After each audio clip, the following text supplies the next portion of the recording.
Hi everyone, hang in there, we're almost halfway done. My name is Emily, this is Christina, Chris, and Cherise, and we are UMB's Team Virtual. So just a quick outline of what we'd like to present to you today. We're going to start off with our research problem and hypothesis, go into a quick background about behavioral parent training and why we chose to research it and how we hope to improve it. Give you a brief outline of our methodology and what we're doing now, a quick demonstration of our prototype, and finally end with some challenges and advice to the freshmen. Alright, so our research question and hypothesis. Currently, we are wondering if participating in a virtual behavioral parent training program will relate to improvements in parenting techniques, and also whether parent participation in a virtual behavioral parent training program will be associated with changes in child behavior, as opposed to the parent just learning something themselves.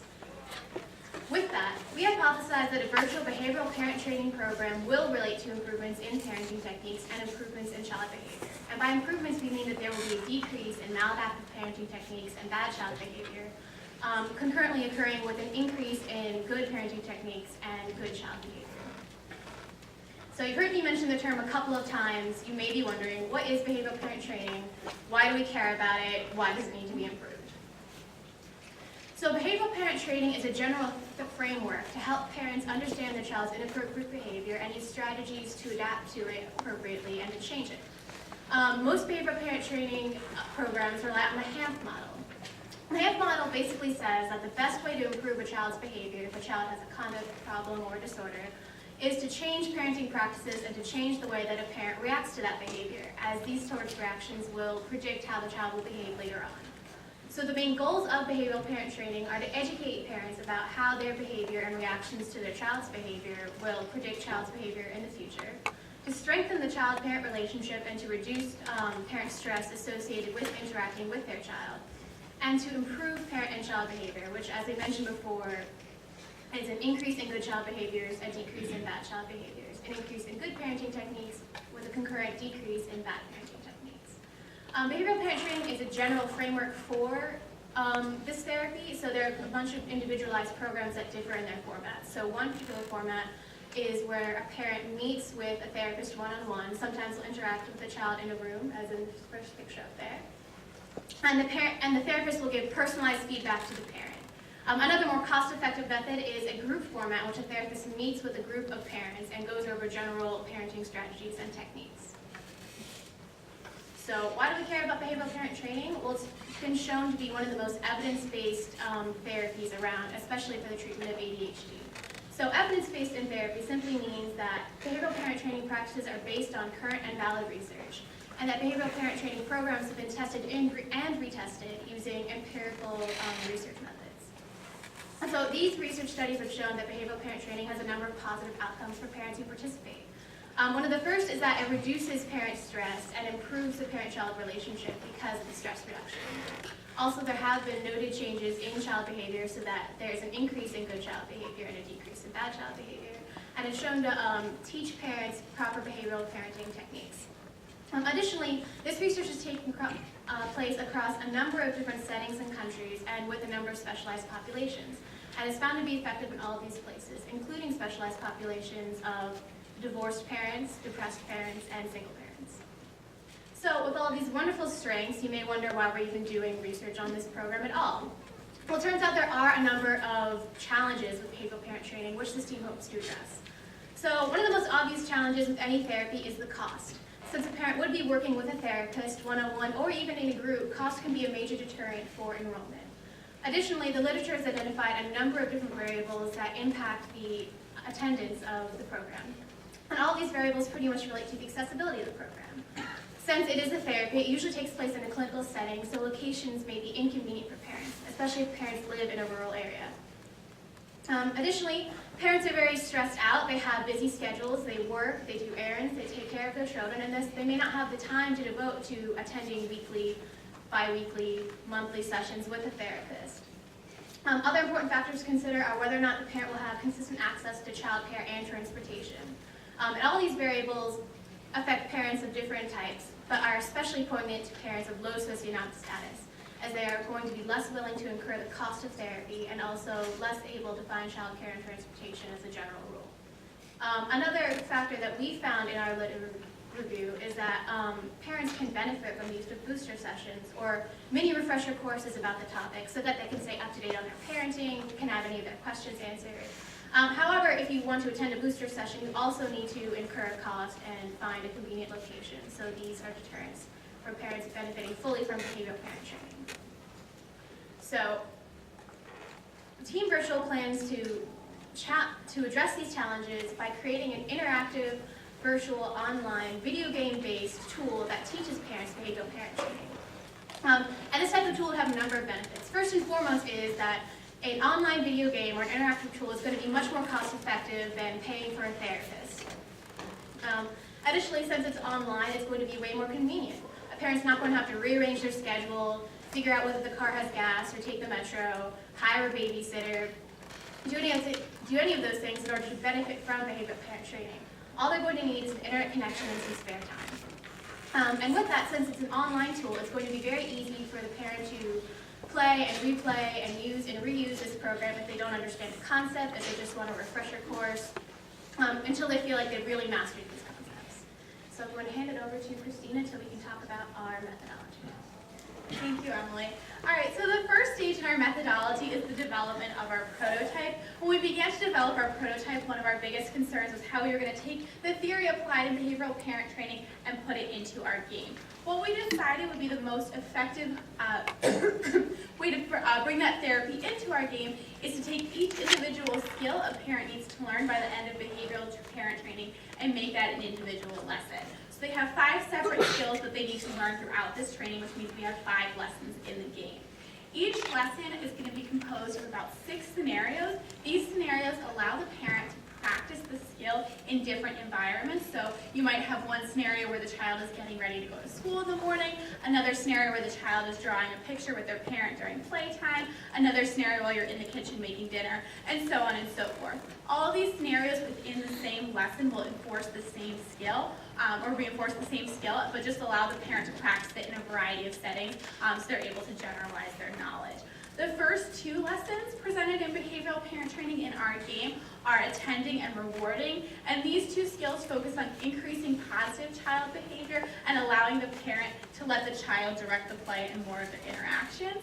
After the parent has helped to improve the parent-child relationship, let the child direct a little bit more play, then we move on to more of the difficult skills, ignoring commands and timeout. And these skills allow the parent to address some of the negative behaviors their child is exhibiting and help the parent deal with them effectively. So now we're going to move into an actual kind of demonstration of how we take the theory found in behavioral parent training and apply it into a flow chart, which we then code into our game. So in this situation, we have an example of lesson 1. Lesson 1 is attending, and attending just means paying more positive attention to your child and letting the child take the lead. So this means you should be commenting on what the child is doing and minimizing the amount of questions you're asking them or commands that you're giving them. So every time a parent begins a scenario, there will be a prompt found at the bottom of the screen. The game will be telling them what's going on in this situation. So in this situation, the parent has just walked into the playroom, the child has a piece of paper, some crayons, they're clearly ready to begin drawing, and the parent has to decide how to respond. So from this dialog box, they're going to get 3 prompts. The 2 prompts over on the left side of the screen are a let's command and a question. Both of these are inappropriate responses in the attending lesson because that lets the parent take the lead, and right now we want to let the child take the lead. But over on the right, we have the attending option. That's just the parent commenting on what the child is doing, not telling them what to do next. So all 3 of these options will appear at the bottom of the screen, and the parent has to pick the option that seems most relevant to the situation. If the parent picks the incorrect responses on the left, they will be deducted 10 points, and if they pick the appropriate response over on the right, they will be added 10 points to their score.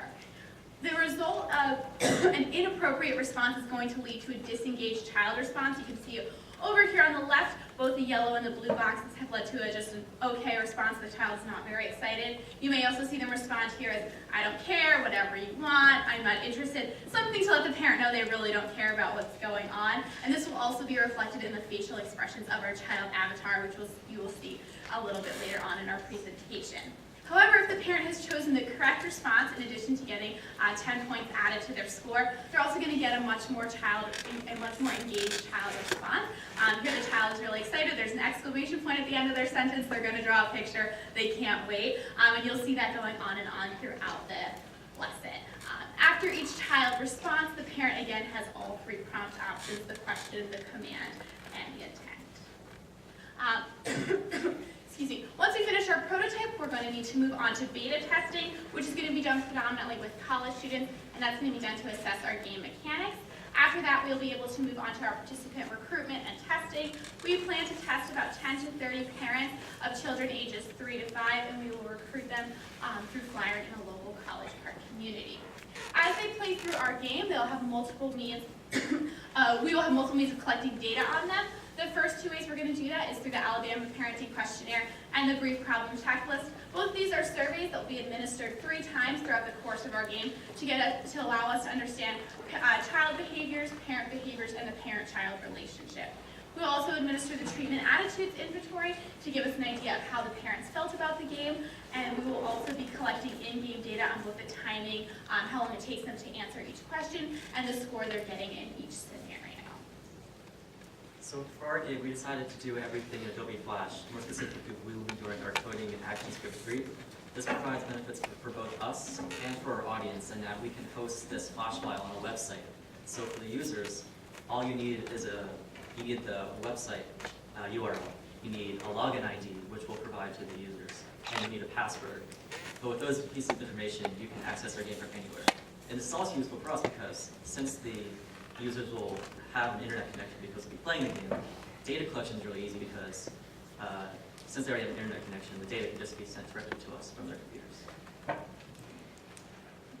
So now we have a demonstration of a sample scenario from our game. Over here. So here's our sample title screen. We're just going to jump right into the scenario. We're going to go into the drawing scenario for lesson 1 to 10. Here we have our little fellow Bobby.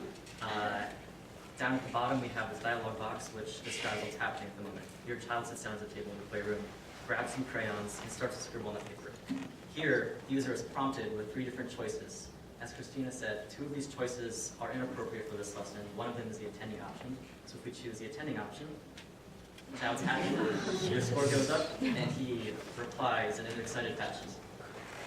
And then afterwards, you have another prompt. This time if you choose one of the inappropriate options, he's not happy, or maybe he gets angry, whatever. His score goes down. And the user will go through all these prompts, eventually will reach the end if they answer the correct answers.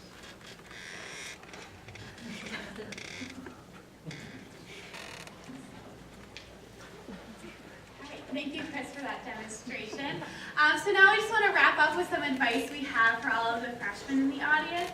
The first piece of advice we have, I know you guys have already heard it, but your project is going to change. Be okay with it. That's a good thing. Our project is very, very different from what was proposed in GEMS 102, but we took the advice of the Gemstone staff, of our mentors and graduate assistants that we've been working with, and that's just going to make your project that much better. So be willing to change. It's not a bad thing.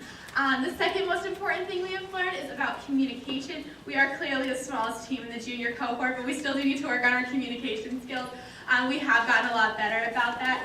You guys are going to be working on your team for 3 years. You're constantly going to be in communication about whatever you're doing on your project. And with that, you need to figure out the different communication styles of all of the people on your team, including the mentor that you're working with, making sure that you're using the most of your time. And then finally, enjoy your time in the Gemstone program. This is a really excellent program. You get to work with some awesome staff and a fantastic mentor. So really enjoy your time. Take advantage of this opportunity.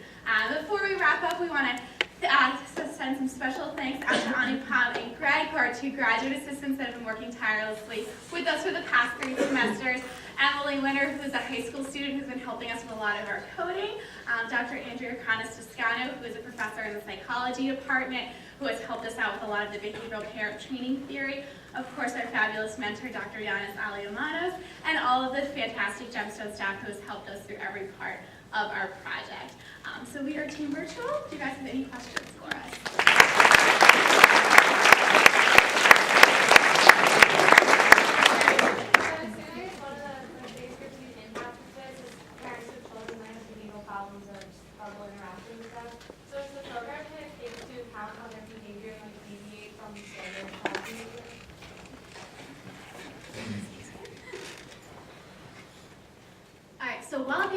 training is basically created for parents of children with conduct disorders like ADHD, ODD. Really, any parent can benefit from this because it essentially teaches you how to deal with inappropriate child behavior specifically, as opposed to just child behavior overall. So with behavioral parent training, you learn how to deal with a temper tantrum, you learn how to deal with when the child seems difficult. We're testing out our product on parents of children who are developing normally, who really don't have any conduct disorders, mostly just for IRB reasons, ethical reasons, convenience sampling reasons. But since behavioral parent training is specifically created for that purpose, the skills that you learn really are focused on those types of conduct disorder behaviors. That's a good question. So since essentially what you're doing is compiling the curriculum of this training into your simulation, it takes the form of an educational channel, obviously. So with that in mind, since you mentioned the lessons, if I recall correctly, we're going to focus on specific behaviors of the parent and the child, like emphasized several times throughout before moving on to the next one. What will you do to make sure that these lessons stick with the parents? Like what sort of recurrence should they expect within the program of different lessons? Good question. So first thing, a lot of the skills that parents are going to be learning in the first few lessons are going to be needed throughout the entire game, especially rewarding that's used in every single lesson.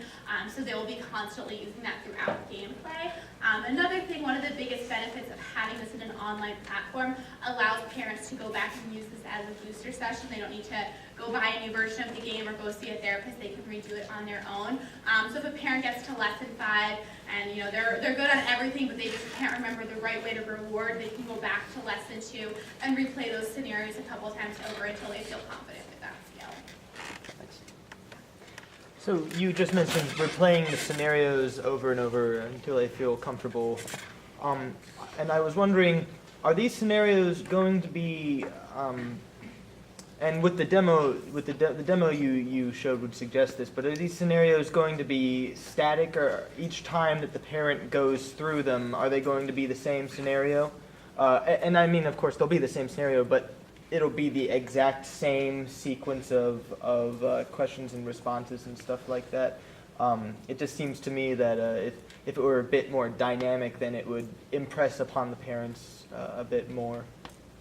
Well, we have included the capability of, for any given piece of dialogue, you can have multiple different ways to say the same dialogue. So if you say, or if the child says, I don't care, for example, as a negative response, we can include like 5 different ways to say the same thing that are all phrased slightly differently. It'll give the impression that every time you're playing the game, you're playing something new. So basically, anytime any piece of text comes up on the screen, we can hard code multiple different ways to phrase the same thing. In addition to that, we can also change up the prompts. We've already gotten the prompt order to be randomized so that parents will never be able to memorize exactly what position the prompts are in. We're also going to include a feature that includes a pool of prompts so that you won't get the 3 same prompts at the same time. So we'll pick a prompt from a good pool, say, and a bad pool, and some other pool or something.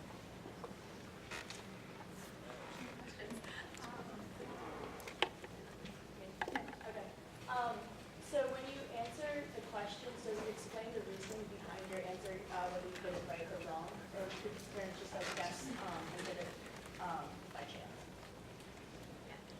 All right, so we didn't include it here because it's going to be really boring just for demonstration purposes, but each lesson will start off with a tutorial mode and a set of instructions for the parent. We aren't going to throw the parent in blind and say, now use a timeout. We're going to first teach them about why timeouts are important, different aspects of it, how to do it, and then in a tutorial scenario, when the parent chooses a prompt, let's say they choose the incorrect one, something will pop up, or as we are planning it now, something will pop up and say, you chose this, it's wrong, here's why, here's a better answer. But in order to mimic real life later on, well, we aren't going to have specific dialogue boxes that pop up when you choose the wrong answer, but you will be able to see a change in the child's reaction and a change in your score. So you'll be able to get that immediate feedback to let you know that you've done something that's not optimal. Is there any way in a parent to kind of figure out what they need to work on more? Like, I mean, I guess you have the results of their playing, but